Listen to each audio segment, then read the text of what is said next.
দেখুন, মিষ্টি জান্নাত বলে যে একজন নায়িকা ছিল আমি জীবনে জানতামও না। Very sorry to say. আমি জাস্ট রিসেন্টলি কিছুদিন আগে জানতে পেরেছি।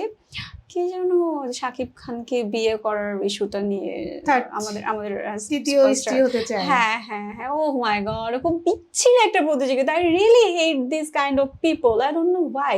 তারা কিসের জন্য? মানে তাদেরকে জীবনে জামাই সরি। আমি খুবই স্ট্রেট ফরওয়ার্ড। বাট আমার যেটা মনে আসে আমি সেটা বলে দেই।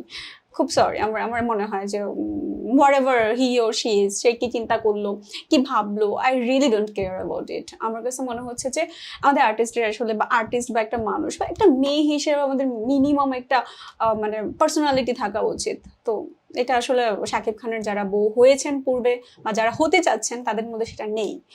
যার কারণে আসলে তারা শাকিব খানকে নিয়ে নিজেকে অনেক বেশি উপরে নিয়ে তাহলে যায়। তোমার নামটা কি পরিবার থেকে রেখে দেওয়া?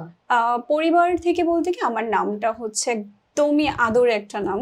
আমাকে ফ্যামিলির খুব কাছের মানুষ ছাড়া ওই নামটা জানতো না সবাই। মিষ্টি জাহান যে নামটা এসছে সেটা হচ্ছে জাহান হচ্ছে আমার নামের রাশিদা জাহানের একটা অংশ হচ্ছে জাহান। আর মিষ্টি বেসিক্যালি হচ্ছে আমার পরিবারের কাছের ২-৪ জন মানুষ ছাড়া কেউ ডাকতো না। স্কুল কলেজ থেকে কখনোই কেউ আমাকে ডাকতো না। বাট আমি যখন প্রথম নাটক ক্যারিয়ার স্টার্ট করি, সো আমার নামটা যদি রাশিদা জাহান মুক্তা এত বড় একটা নাম ওরা ডাকতে পারছিল না। সো আমার মা হঠাৎ করে ডাকে মিষ্টি শোনো, তো তখন সবাই বলছে এইটা তো খুব সুন্দর একটা নাম, তোমার এই নামটাই থাকুক, মিষ্টি জাহান বলো, মিষ্টি জাহান বলো। সো এখন দেখছি সবাই আমাকে মিষ্টি জাহান নামে চিনতে বেশি স্বাচ্ছন্দ্য বোধ করছে। ছোট্ট নাম যেহেতু সবাই স্বাভাবিক এত টাইম দিতে পছন্দ করে না, ছোট ছোট ছোট ছোট কিউট কিউট ব্যাপার। তো সেখান থেকে বেসিক্যালি মিষ্টি জাহান হিসেবেই আমাকে ম্যাক্সিমাম মানুষগুলো, ইন্ডাস্ট্রির মানুষগুলো বিশেষ করে বেশি জানে আমাকে বা চেনে। আর মিষ্টি জান্নাত যার কথা বলছেন তাকে আমি আগে কখনোই চিনতাম না, সো ওনার কাছ থেকে নেওয়ার তো প্রশ্নই আসে না। মিষ্টি জাহান নামটা কিন্তু খুবই সুন্দর, এবং মিষ্টি জাহান কি কখনো উপলব্ধি করেছে যে সে কতটা সুইট?